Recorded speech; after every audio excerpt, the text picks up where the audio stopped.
no? Beaten. Beaten talaga siya. So I'm very excited na mapanood na din ng lahat kung ano yung hinanda namin para sa Ako sobrang happy ako na hindi ko na-expect na ganun yung magiging impact dito sa crowd. At ayun, actually habang pinapanood ko wala akong reaction. Tinitignan ko kung may kulang ba o ganito ganyan. And hanggang sa matapos, grabe. Ang galing natin. Yes.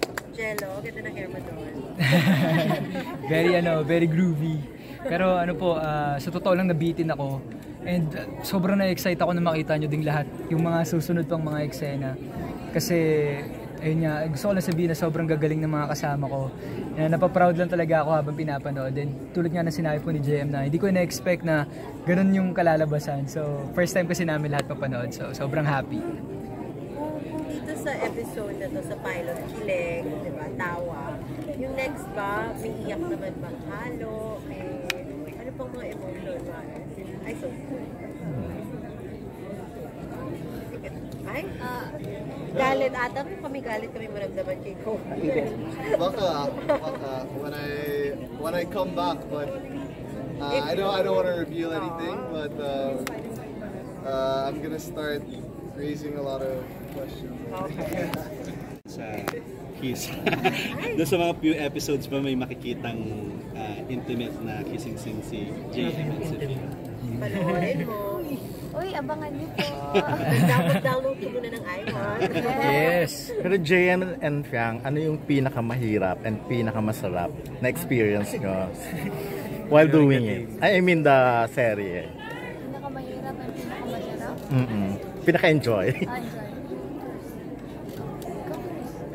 Ako, pinakamahirap. Magdidikit-dikit, diba? Kasi Yun. I mean, yung hesitation nung yung first kiss yung first yung kiss na ibigan. Okay. Yun medyo nahirapan ako din kasi hindi ko kita I mean hindi ko kita kung malapit na ba o ano. So kailangan pa nang i-guide na closer pa ganun. I think yun doon ako nahirapan kasi alas lahat ng taping days nag-enjoy ako sobra. Kahit first time. Kahit sobrang mapagod pero hindi ko na siya na-feel once na nakauwi na ako kasi sobrang nag-enjoy lang po. Ikaw, Fiang? Sa akin po, ang pinakamahirap ay every time na nag-a-adlib si Jello. Sa buong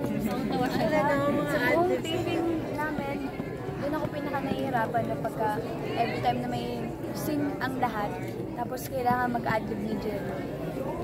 Hindi ko mapigilan na hindi matawa. So parang may isang beses na nakailang take kami kasi tawang-tawa kami sa adlib ni Jello. And yung enjoy, I think lahat naman po.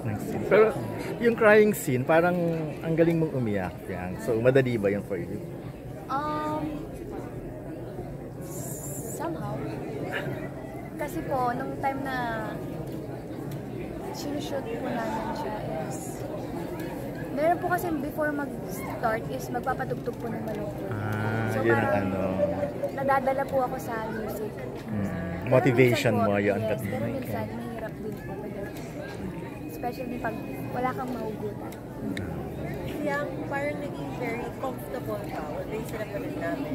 How comfortable were you on set na? Sanay ka naman may camera, pero kasi ito scripted, may takes, ganyan. Nakapag-adjust ka ba agad yung different environment? At first po, hindi pa. First day namin, hindi talaga. Kasi kinakabahan po ako. First week ko kasi po. So, andun po silang lahat para i-guide ako kung ano yung dapat gawin. Ano yung dapat gawin. Si Paipuri, alam namin your parang total series nito. And then parang yung mga susunod, mas marami pa for sure.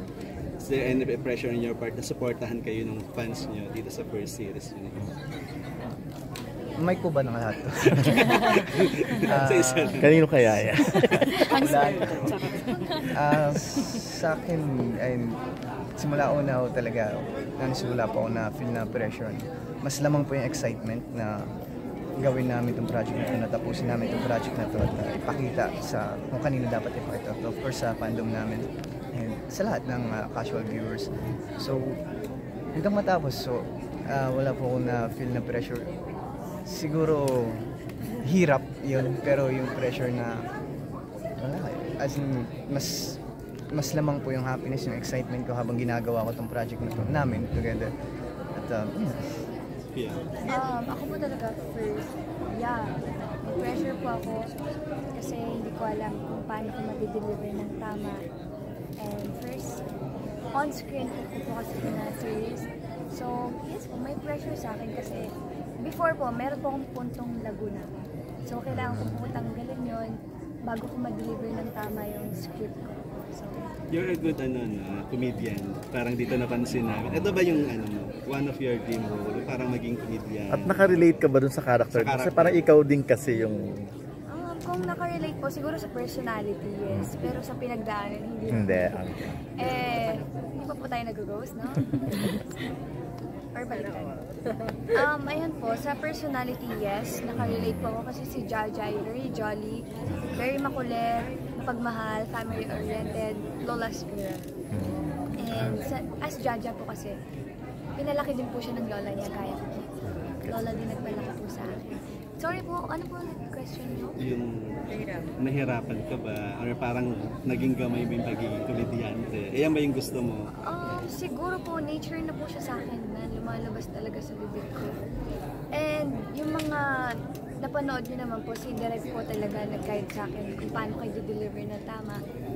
Kung gusto ba nila, nakakatawa or hindi. Hindi ko po alam. Natawa po kayo. Natawa naman. Komedyante na pala. Kobe, nahirapan ka ba maging red flag tsaka ghoster dito? What's next to may mga upcoming projects? And ready na ba kayo sa big screen after the launching ng Iwan? After this po, meron po kami yung Shake, Rattle, and Roll, DJM, and pasok po siya sa MMF. Pinannounce na yan. Yes. yung MMF. Pero excited naman kayo manakot doon or matakot? Kasi this time comedy and then... Super. Excited ako dun kasi ibang-iba yung role ko dun eh. Compare dito sa Cinemala yung ginawa ko, ibang-iba din siya. Parang mas doble yung excitement kung gawin yung character na yun. And wala, ang ironic lang kasi hindi naman ako nanonood ng horror. So, Pero puro right, excited ako sobra. Yung for GM and React, kasi visible mo kayo sa social media, pero first time yung makita sarili niyo on the big screen. Anong feeling? Na kapag, medyo nung una ba parang medyo na ilang ba kayo nung una, nakapag-adjust ba kayo? Anong feeling? Kita niyo na, kasi sila sanay naman na. Ako po, unang kita ko sa mukha ko, parang, ako yan, parang hindi po ako sanay na makita talaga yung sarili ko. Pero, sana po, masanay po akong makita yung sarili ko na sa big screen para wala na akong kailangan. Pero habang pinapanood ko naman po yung sarili ko, yes, I'm very proud of myself. And unti-unti naman po, nag-enjoy din ako. Feeling ko hindi ako yung gumagano. Na-enjoy. Yes, pero nung una, Ikaw naman, JM, kakain ka na rin ng Cinemalaya. So, kumusta naman yung experience mo mapanood? Ang laki, big, larger than life. Ayun, may konting ilang din. Pero mas, ko alam eh, parang mas naging mapagmasid ako sa sarili ko. Like, baka kasi may mga mali akong nuances, ganun.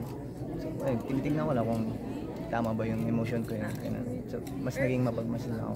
Pero ganun makaka-proud mapanood ng isa't isa. Sobra, especially sa kanya. Kasi, Ikaw naman, sige, go ahead. yan lang, thank you. Sobrang proud ka sa kanya. Opo, Because Ikaw naman, ano naman feeling na Ano panood ba? ng Sino? larger than life? So, nakaka-proud kasi habang nagsaset po kami, hirap na hirap siya kay Tonyo, which is si Jeno, kasi sobrang dami niyang ad-libs na bawal siyang tumawa. Yun kasi yung character niya, sundalo siya noong 1940s. So, yung mga sundalo noong 1940s, siguro hindi naman sila natawa, no? Kasi hindi uso sa kanila yung mga biruan. Ang biniro talaga. So, nung time na nag-taping kami, ang hirap. Nakikita ko nahihirapan siya every time na nag-a-adlib si Jero kasi nakakatawa talaga si Jero. Eh, ayun, super nakaka-proud siya. Lux. Are you, Proud ako sa kanya. are you critic of your own work? Kapag kayo nanonood kayo, dapat ginagawa to. Kini-criticize parang niyo ba ganun, yung- dapat improve. Pero may ganun ba kayong factor? Yes, especially dun sa river part nung suffer. Hindi pala pantay yung makeup ko. Hindi mo namin nabansin. Hindi namin napansin yan. Hindi pantay yung makeup ko, ang pangit. Pero yun, siguro nung mga panahon yan, sobrang lamig po kasi ng tubig. Oo nga. Yes, umulan po kasi noon. Tapos nag-tinate po ata natin mga 11 PM na until 12. Super lamig talaga. And ayun, nung napapanood ko, sana ginawa ko tong album na to, sana may nagawa ko album na to. Pero proud ako sa sarili ko and I'm proud of Jill, sa whole cast ko. Proud ako sa inyo. Yeah. Thank you. Thank you.